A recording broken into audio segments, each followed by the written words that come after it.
Good afternoon, ladies and gentlemen. It's R.A.N.T here for episode 29, I think. I have a guest today. Her name is Laura, and here she is. Hi. So my name is Laura. I'm a registered dietitian. I have a bachelor's degree from Birmingham State University, and I'm currently working on my master's degree from University of Alabama. I work in a clinical setting, which is in a hospital. Most of my patients are either malnourished or at high risk for malnutrition because of their disease states, whatever is going on with them, whether it's acute or it's chronic, like cancer, or if they've had a stroke and they need either a modified texture or a tube feed or something like that. So those are mostly the patients that I'm working with right now. All right. That was an awesome introduction, Laura. I didn't know you did all those things. That's pretty cool. Yeah. So you and I met many, many years ago, and it was a scary thought when you said to me through Instagram that we've known each other for 20 years. Yeah. Well, because you said you were 14 when you were, so we worked together back in the day. And you said you were around 14, right? That's right. It was my first job ever. And how old are you now? 33. Okay, so yeah, that's 20 years. Yeah. So I thought, Laura, you would make an awesome guest because you know that I run, you know that I exercise frequently. And for some reason, nutrition has never really been something I've focused on. Mhm. Of course, I have a rough idea of what works. You know, I'm not going to eat the McDonald's or the Burger King or the Wendy's every day. Even Mhm. pizza, even though I love it, pizza's the best. Um, but it's really not something that too many of my running friends really focus on either, or even coaches. Like I've never had a coach say to me, you need to be eating this. Mhm. The only advice I've really gotten is immediately after a workout, immediately consume some protein, like within an hour of that hard effort. Mhm. So I found like these protein shakes that are packed with 31 grams of protein, and I Mhm. immediately drink one of those as soon as my workout's done. Mhm. A couple different brands. I do Naked or Urban Remedy. Um, so anyways, we met at Pinecroft Dairy. That was the restaurant we worked at. Did they actually have any healthy options for ice cream? And I want to know because I have a sweet tooth. Oh boy. I don't know. I feel like back then that was not something I focused on, even though like I've always kind of been probably a little more aware. I was a vegetarian from when I was 12 to like 21, 22-ish. So like I was probably a little bit more aware than your average teenager. I was probably 17 at the time. But I couldn't tell you what we had for healthy options at the time. I know we had some yogurts, which really wasn't, you trade out the fat for more sugar pretty much in frozen yogurt. It doesn't really have the benefits of like an actual yogurt with the probiotics in it. It's just, yeah. That's news to me. I was so excited that my favorite flavor there was black raspberry chocolate chip. I thought I was doing Ooh, myself a solid because it was a uh, protein. Anyways, what was your favorite flavor there? um, I think it was the Moose Tracks. Ooh, Yeah. Are you familiar with that one? oh, of course. I used Oh, to okay. pack myself all the time. Yeah, it's kind of common now, but for if anyone doesn't know, it's just a vanilla base with the chocolate, like the hard chocolate, not like the chocolate sauce swirls. It's like the actual chocolate swirls, and then the peanut butter cups. So good. Yum, yum. So, how about I start with this? Mhm. When should someone see a registered dietitian, and how do you go about doing that?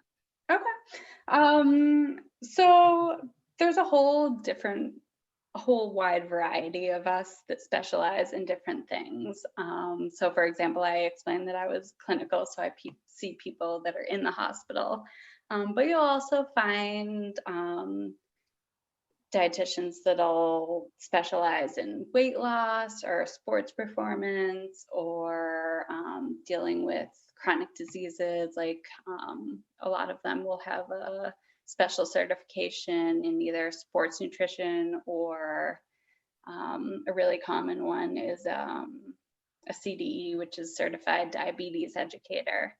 So I would really encourage you, if anybody out there is looking to talk to a dietitian, even just one time, just to kind of check how they're doing and just get some general advice. You don't even have to follow up, for every month. Ah, Um, but even just once, I would really encourage you to just kind of look for someone that specializes in whatever you're interested in learning about, whether you probably would look for like a specialized sports dietitian.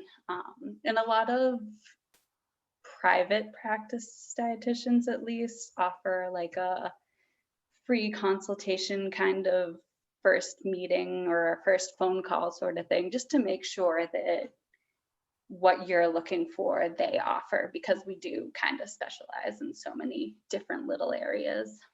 mm. So I know we were talking about sweets a little bit earlier. Mm-hmm. I love sweets. I mean, oh my God. I see muffins at Whole Foods. I gotta buy one. Every now and then I need a donut. I'm a huge supporter of cheat days. How many cheat days do you think you could get away with in a week? So we'll just say a 7-day period. Um, Before maybe it trends the other way, your performance might trend downward. How many do you think you can get away with? Okay. So you'll hear me say this phrase a lot. It depends, and it's not a cop out, but it really does kind of depend. So what I think is you kind of have to find your own individual balance where you're eating enough of these things where you don't feel deprived and you're not like having those cravings and you're not like, depriving yourselves of these foods, but you're also not eating so many of them that you're not getting the nutrients that you need. It's kind of a individual balance that everyone kind of needs to find for themselves.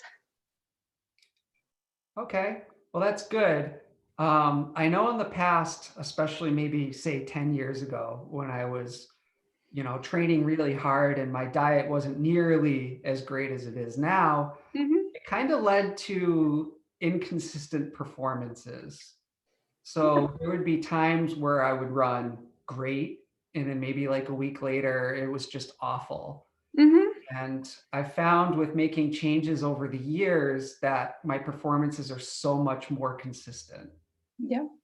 I really don't have bad races anymore. I mean, it's possible. I don't want to say never, fingers crossed, but just minor tweaks here and there. So is dieting just like exercise in the sense that the more strict you can be, the better you might perform? Just curious.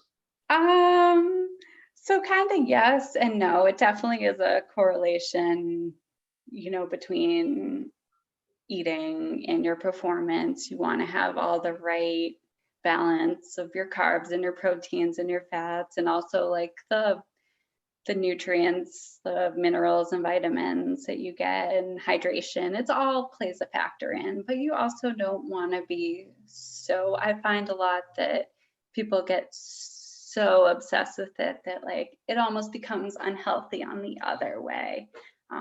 You know what I mean? It's just Yeah. you And I'm can't, so glad you said that. Truly. Yeah. So yeah, glad. you can't micromanage it too much. Like it's great to be aware of what you're eating and how it makes you feel and kind of adjust it towards your own feelings. But to micromanage it to a certain level is almost as unhealthy as just eating McDonald's all the time. So It's kind fun. of that mental aspect as well. So have you ever met a food snob? Just curious. I don't think so. I've always kind of had I feel like most dietitians, or a lot of them at least, got into the field because they just love food so much and they just wanted to learn so much about it. Like, I feel like I didn't even know what a dietitian was when I started studying nutrition. I just loved food and wanted to learn about it. And then, kind of along the way, learned what a dietitian was and was like, okay, yeah, that sounds like a cool job. Well, I'm only wondering because I can think of maybe just a handful of examples where maybe I was splurging. Hmm. I don't have Chinese food very often, but I remember one day I went to get Chinese food with a friend and I was a little generous with the soy sauce on my rice.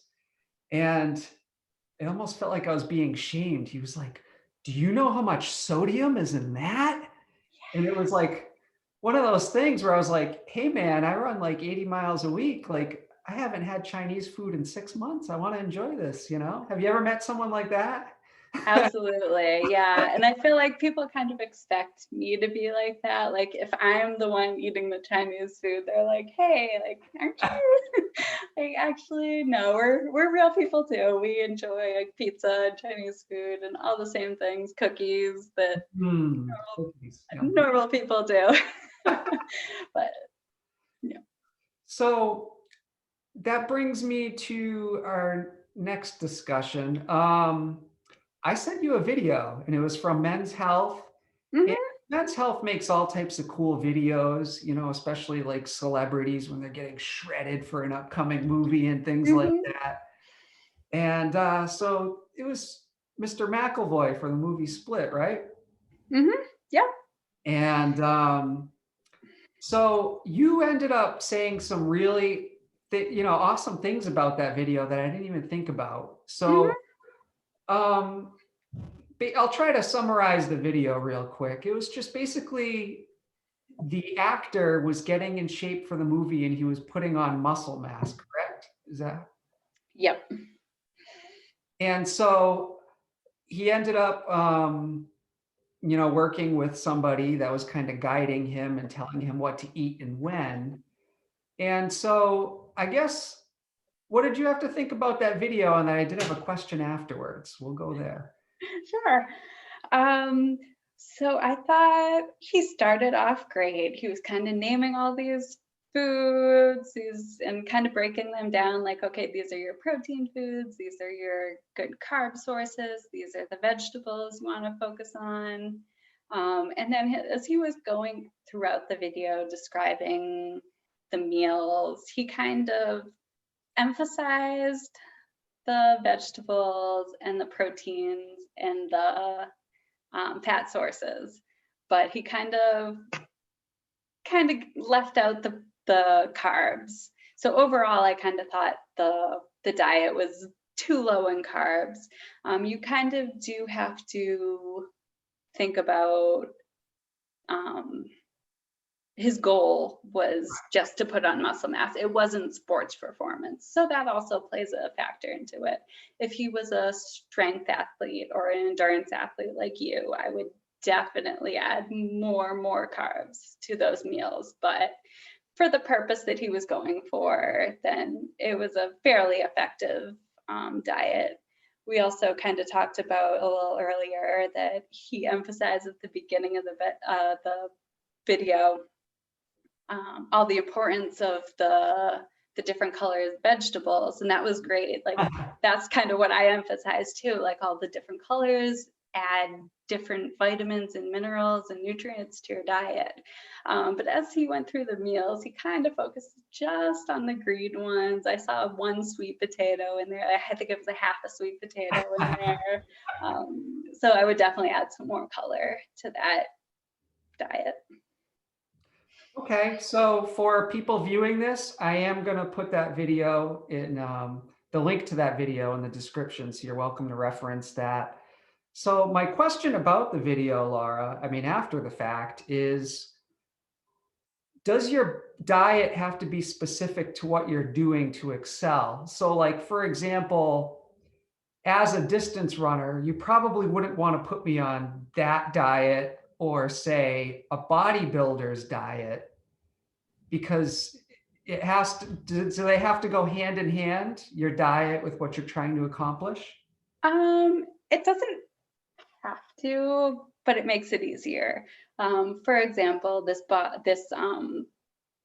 diet in the video where he's trying to put on muscle mass, just because he's eating immaculately and eating all this protein doesn't mean he's just gonna build muscle. He also has to put in the work of, the working out, the lifting, and doing all that. Just, it's kind of, the nutrition will make it easier.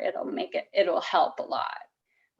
But it's not the only factor. There's kind of different factors. And there's also other things like his sleep, his hydration, that will also play a factor in what he's trying to do. That's great information. That's huge. Good job. So I have another question, because it's something I've lived, it's something I've experienced. And let's say you're going the starving artist route. You are on a very, very, very tight budget, and you still want to train hard. You're trying to make things work. You want to eat as well as possible. How can you accomplish that? What store can you go to? And maybe what are some cheap items you can buy that are going to get you closer to your goals? Okay. I don't know if I found one specific store that has like all the cheap. I know you mentioned Aldi. We don't have an Aldi near me, and I've heard that about them, which it might be a good option. I just don't know firsthand about their prices and what they offer. But a couple tips I would kind of focus on is like your fruits and vegetables. You would kind of want to stay in season, and you can kind of look up what's in season, whichever season you're doing, but those are going to be what's on sale. And if you can't buy in season, frozen is also a really good option. It's just going to be as nutritious as the fresh options, but it'll be available and taste good out of season as well. Also, you're probably going to be spending the most money on your protein sources. So focusing on kind of cheaper proteins like eggs, chicken thighs compared to chicken breasts are usually a lot cheaper, or like the bone-in chicken, even, because it's more work. But people want the convenience of the skinless, boneless chicken breast. But if you just put in like a couple minutes more of effort and get the skin on, bone on chicken breast, it's really ends up being the same thing, but so much more affordable. What else for protein sources? Like the canned fishes, like tuna, salmon in a can. It's usually a lot more affordable than like a fresh fish or a frozen fish. And also shopping sales. Like if you find a really good sale on, say, chicken is $1.99 a pound, if you get like, I don't know, depending on how much room you have to store this, but if you do have the freezer space and you want to buy a couple extra packages and just keep them in the freezer, because it's not always going to be the $1.99 a pound. I do that with bread a lot. I see it for like buy one, get two free, or buy two, get one free, or whatever it is. But I'll buy all three and just kind of keep them in the freezer. It ends up being a lot more affordable. It's funny you mentioned that about the fish, because one of my favorite foods when I was like broke for exercise, the sardines and hot sauce, the little cube. Oh my God. I don't know. I would just stick a fork in there. Probably gross, but I loved it. I thought it was awesome. That's funny. My brother eats sardines. I personally can't do it. I don't know if I've actually ever even tried them. I think it's just more of a mental thing. I'm sure I would probably like them because I like most things, but. Well, the hot sauce kind of drowned out the flavor. They have like the olive oil and the mustard. The hot sauce is the trick. Do they have the bones in them? Sometimes. Is it like the whole? Yeah. Yeah. I mean, sometimes you gotta pick one out of your mouth.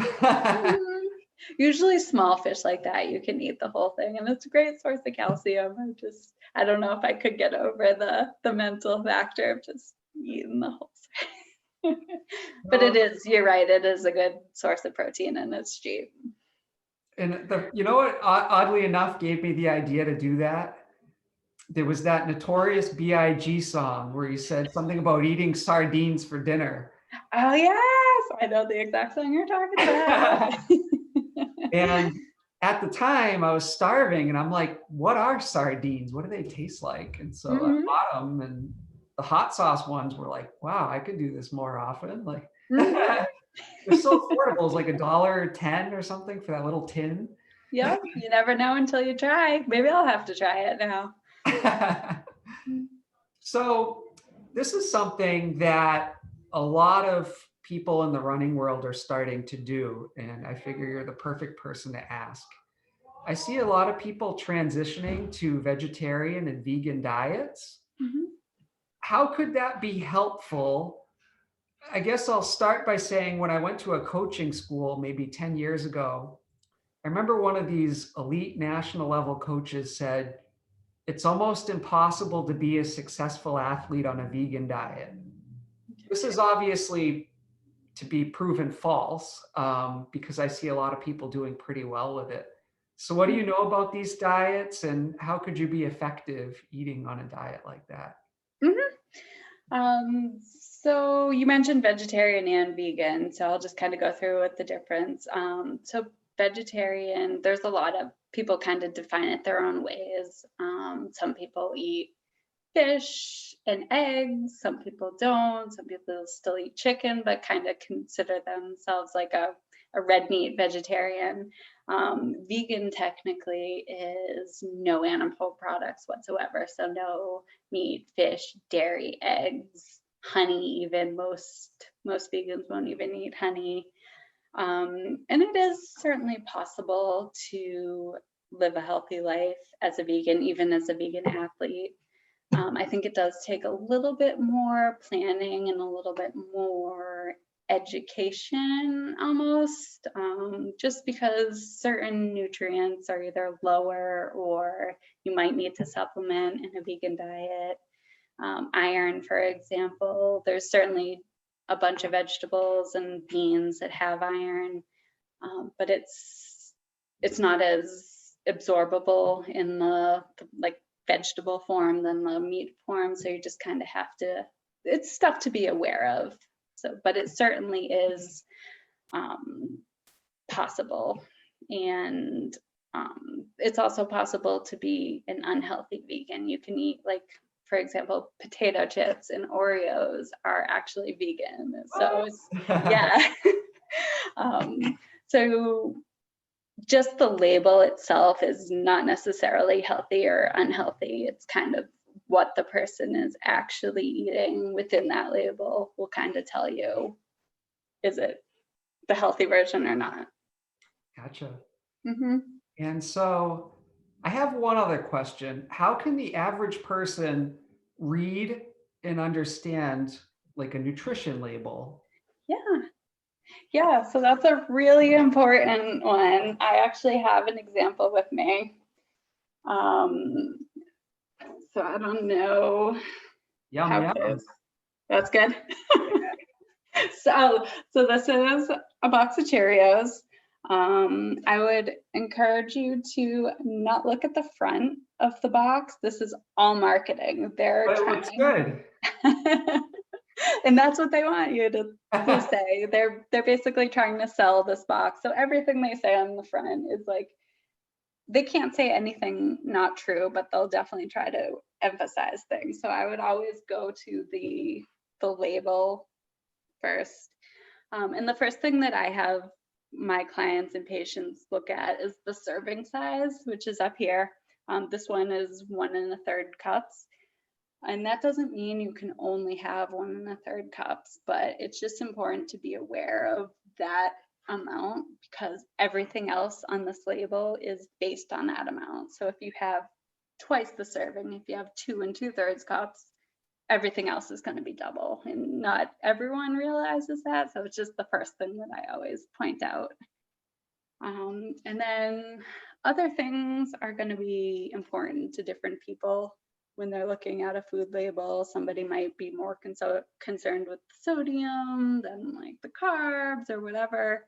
I tend to guide people towards a couple things, which is the saturated fat. This one is 0. It's a cereal. It's not really going to have much. It shouldn't have much saturated fat. Let's see, the sodium, the fiber. This is 4 grams, which is pretty good for a cereal. Just kind of an aside, people usually get about half the fiber that they need in a day. Women, we tend to recommend like 28 grams, and men like around 35, and people tend to get about half of that. So that's usually something I try to point out and emphasize. And then if you're looking at proteins down here, and then all the vitamins and minerals will be below that. Not all of these are required for all labels. I think they just changed it. I think potassium, calcium, iron, and one other thing is actually the only things that are required on a label. But some, especially this one where all these vitamins and minerals have been added to a Cheerios, they're going to list them and emphasize that benefit. Did you have any other specific questions about the label? No, you actually covered that really well. Some of those things I pay attention to, but I didn't know if I was doing it right, to be honest. So that's awesome. Yeah, I go over the label a lot with my patients, just because even if, if they're a cardiac kind of diet, I'll point them to a certain thing like the fat and the sodium, or if they're a diabetic patient, I'll point them to the carbs, but usually touch on that with at least most of my patients. Yeah, and you even talked about gender, which is awesome because I was going to go in that direction, but you already covered it. That was amazing. It was like you read my mind. So I actually think we covered everything. You did a Yeah. great job, Laura. You were my Oh, thank you best, so man. much. Great. Oh, thank you for having me. This was so much fun. And I know we met so long ago, and it honestly means so much that we've stayed connected over the years, you know? Yeah, it's pretty rare. Like, I don't know if I can name anyone except people I went to high school with, but just like somebody that I worked with for a summer 20 years ago, I don't know if I can name anyone else that I'm still in contact with. Well, I know for me, you left a lasting impression. You know, I just remember you always being nice to me, and, you know, you were cool to me because you were a little older. And I wasn't cool. Little at known least to me. secret. Well, And thank honestly, you. that job was just a lot of fun, you know, and you introduced me to some good music. And now look Mm-hmm. at you, you're doing so well. You know, it's so awesome to see and hear, you know. Thank you. So this is the end of our session, the end of episode 29. Laura, stay on for a second, but as for you at home, we're good. Yep. Bye.